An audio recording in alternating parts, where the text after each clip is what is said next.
Anang and Friends walk out from the area setelah mendadak tiba-tiba konser. Kami dari pihak sekolah juga sudah memanggil yang bersangkutan beserta orang tuanya dan mendesak yang bersangkutan. Benar, saat ini aku sudah single. Kami berpisah secara official. Hi everyone, I'm Sulkim. Welcome back to my YouTube channel. Guys yang lagi nonton, gimana kabarnya hari ini? Apakah dalam kondisi yang baik-baik saja? Atau mungkin ada dari teman-teman yang lagi dalam kondisi nggak baik-baik aja nih. Entah itu karena lagi sakit, lagi galau, atau lagi banyak banget nih masalahnya. Apapun itu, tetap semangat ya guys. Don't give up.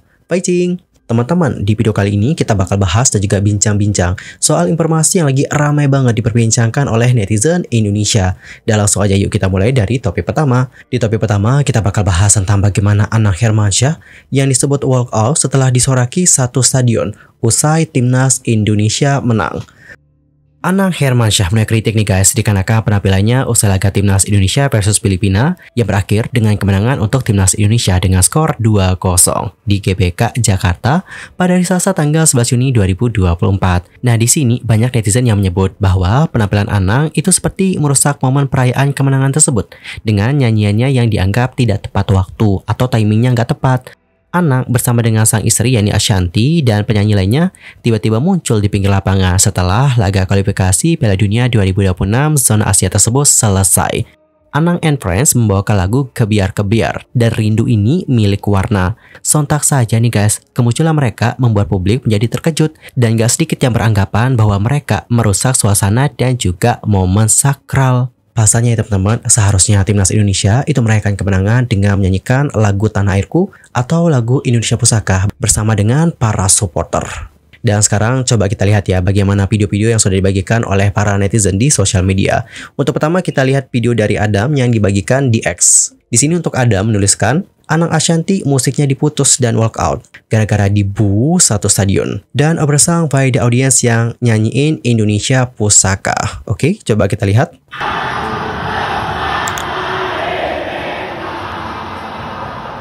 Wow.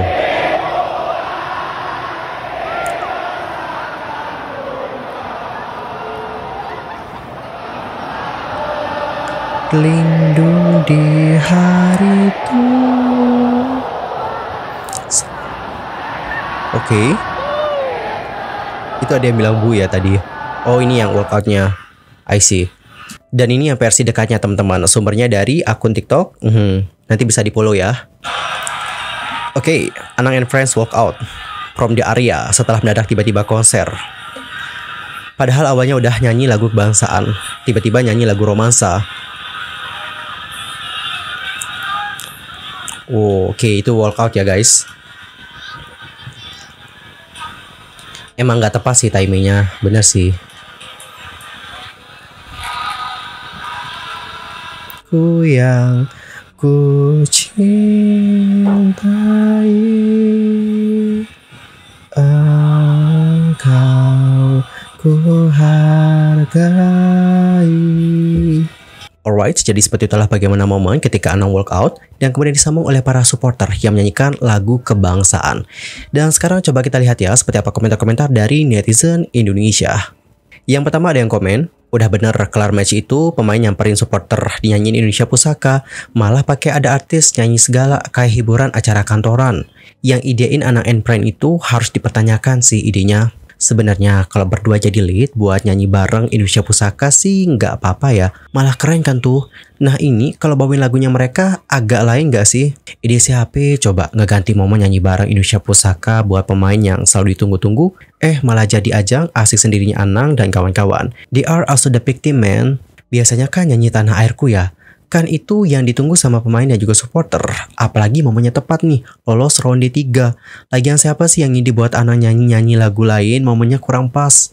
Siapapun itu yang tampil, seharusnya acara kayak gini tuh sebelum kick off mungkin akan lebih bisa diterima kali ya. Bukan malah setelah pertandingan yang sudah paten nyanyi Indonesia Pusaka. Sebagai penonton di rumah, sangat terima kasih kepada supporter karena mengembalikan vibes kemenangan yang hampir hilang dikarenakan lagu Anang and Friends. Harusnya mah kalau mau nyanyi tetap Indonesia Pusaka dulu yang dinyanyiin. Abis itu terserah deh mau pada nyanyiin apa. Wok. Giliran TV mau nyariin pemain staff udah siap di tengah, malah jreng suara gitar, ngerusak momen. Padahal kalau tadi nyanyi Tanah Airku nggak akan dibu. Alright, jadi seperti itulah bagaimana komentar-komentar dari netizen-netizen Indonesia. Dan bagaimanakah opini kalian? Antar komennya guys di kolom komentar.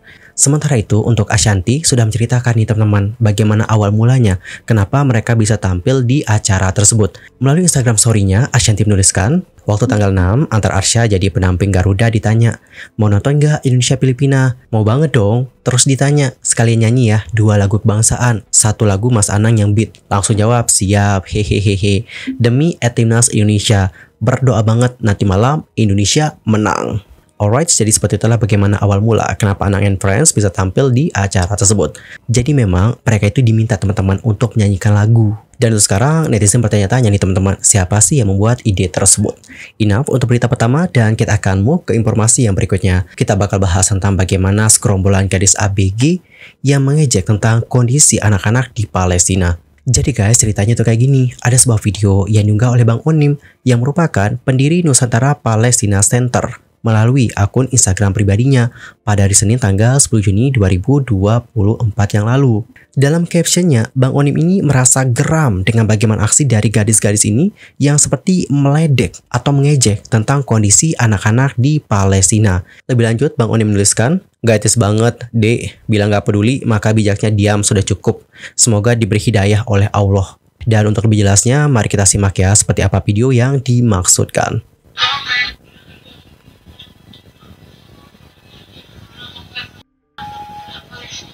Parah banget. Ya ampun, parah banget.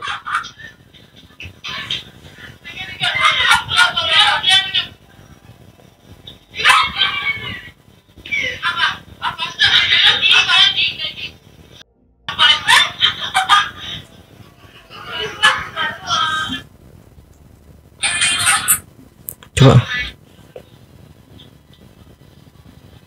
Astagfirullahaladzim, kok ada ya orang-orang kayak gini ya? Yang mana menurut aku ini tuh sama sekali nggak lucu, nggak etis, dan juga nggak punya hati. Dan teman-teman, berikut adalah bagaimana komentar-komentar dari netizen menanggapi isu yang satu ini.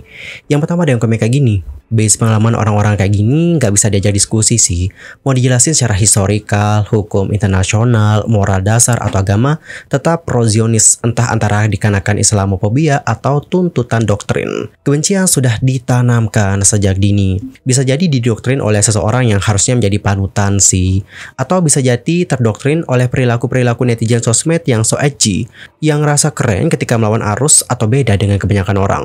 Dan lucunya banyak yang bela dan kasihan karena dibuat oleh netizen dengan alasan masih anak SMP, padahal jika sampai di bab bercandain itu artinya mereka tahu dong dan paham akan situasinya. Bau-baunya seperti didoktrin deh untuk membenci. Dan teman-teman, kalian tahu gak sih, akun SMPN 216 itu juga sampai diserbu oleh netizen karena orang-orang mengira bahwa mereka ini atau 4 orang ini bersekolah di sekolah tersebut. Kemudian nih guys, untuk SMPN 216 juga sudah memberikan klarifikasi. Dalam klarifikasinya mereka mengatakan seperti ini. Coba kita baca ya. Menindaklanjuti video yang beredar di tengah masyarakat, kami pihak sekolah mengklarifikasi bahwa untuk kejadiannya itu terjadi di luar jam sekolah, yakni pada hari Minggu siang 9 Juni 2024. Ya, setelah mereka pulang dari tempat ibadah dan makan siang di restoran cepat saji. 4 orang yang berada dalam video tersebut bukanlah peserta didik SMPN 216 Jakarta. Yang ketiga, untuk yang memvideokan dan juga memposting serta pemilik akun Instastory tersebut merupakan salah satu peserta didik kelas 9 SMPN 216 Jakarta yang juga merupakan teman dari mereka. Setelah mendalami perihal video yang sudah beredar, kami dari pihak sekolah sangat menyayangkan dan mengecam perilaku dalam video tersebut. Kami dari pihak sekolah juga sudah memanggil yang bersangkutan beserta orang tuanya dan mendesak yang bersangkutan untuk membuat klarifikasi dan juga permintaan maaf kepada semua pihak yang merasa dirugikan atas perbuatan yang sudah dilakukan. Kami, pihak sekolah, selalu mengajarkan dan juga menjunjung tinggi sikap toleransi. Demikianlah klarifikasi ini kami sampaikan. Oke teman-teman, jadi seperti itulah bagaimana klarifikasi dari pihak sekolah.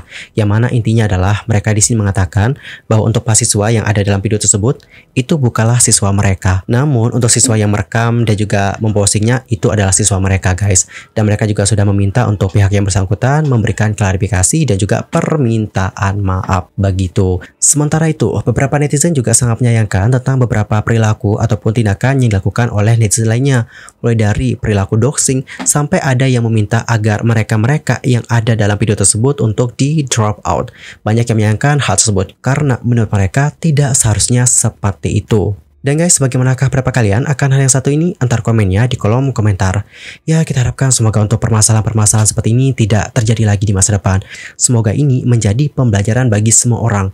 Jujur, kesel banget sih ngeliat bagaimana video ini. Dan tolong dicatat ya teman-teman, yang terjadi di Palestina itu merupakan genosida. Dan ini adalah masalah kemanusiaan. Miris dan juga nyesek banget sih melihat bagaimana yang terjadi di video tersebut. Aku nggak tahu kenapa mereka bisa sampai segitunya banget. Menjadikan bagaimana penderitaan anak-anak Palestina sebagai lelucon. Astagfirullahaladzim. Well, kita doakan semoga mereka dapat belajar dari masalah ini dan juga meminta maaf kepada anak-anak yang ada di Palestina atas apa yang sudah mereka lakukan. Dan teman-teman, kita akan masuk ke informasi yang terakhir. Ini juga berita yang cukup mengejutkan. Datanya dari Rizky Nazar dan juga Syifa Haju, yang mana hubungan mereka dikabarkan sudah putus. Berbicara mengenai Rizky Nazar dan juga Syifa Haju, diketahui bahwa sebelum menjalin hubungan, mereka ini sempat dipertemukan dalam sebuah proyek film yang berjudul The Way I Love You pada tahun 2019. Hingga akhirnya mereka ini diduga terlibat cinta lokasi dikarenakan sering bertemu. Adapun untuk Rizky Nazar itu meminta Syifa Haju menjadi kekasihnya saat berada di sebuah tempat cuci mobil. Dan meskipun bukan tempat yang romantis, namun Syifa menerimanya. Dihitung dari hubungan mereka di tahun 2019 sampai tahun 2024, ini berarti bahwa hubungan mereka sudah berlangsung selama 5 tahun. Ketika menjalin hubungan dengan Rizky Nazar, Syifa Haju diketahui sudah kenal dekat dengan anggota keluarga dari sang mantan kekasih, mulai dari ibunda, kakak, hingga keponakan Rizky Nazar yang masih kecil. Bahkan ketika Rizky Nazar juga sempat terkena sebuah kasus di tahun 2021 yang lalu, Syifa Haju sebagai kekasihnya setia menunggu dan menemani sang kekasih melewati masa-masa yang sulit. Dan teman-teman, terbaru untuk Syifa Haju sudah mengabarkan tentang bagaimana hubungannya bersama dengan Rizky Nazar yang sudah kandas. Hal itu dibagikan oleh Syifa Haju melalui Instagram eksklusifnya. Dan guys, seperti inilah bagaimana statement dari Syifa Haju. Mari kita simak bersama-sama. Hai teman-teman eksklusifku, sebenarnya tadinya aku nggak ingin tulis kayak gini, tapi biar nggak jadi berita yang negatif nantinya, aku mau coba untuk jelasin khusus ke kalian semua ya di sini mengenai apa yang terjadi. Benar, saat ini aku sudah single. Kami berpisah secara official sudah beberapa minggu belakangan. Dan bukan dikarenakan orang ketiga kok. Aku cuma nggak ingin Sasha akan kena imbasnya nanti kalau aku nggak jelasin. Tapi kenapa aku nggak post di publik? Karena menurutku akan terlalu besar dan kemana-mana. Untuk penyebabnya, biarkan itu menjadi privasiku dan yang bersangkutan saja ya. Aku berharap nggak ada yang salah-salahan atau menjatuhkan siapapun nantinya di sini dari kalian. Mengenai hubunganku dengan Kak Ina dan juga Mamika, aku masih berhubungan sangat baik kok dengan mereka. Apalagi aku anggap Kak Ina udah seperti kakakku sendiri, bukan kakak dari mantan pacarku. In the meantime, tolong biarkan aku sembuh sendiri dulu ya. Aku ingin menikmati waktuku bersama dengan keluarga, sahabat, dan orang-orang tersayangku dulu. Jadi, aku mohon, tolong jangan jodoh-jodohin aku sama siapapun. Hihihihi.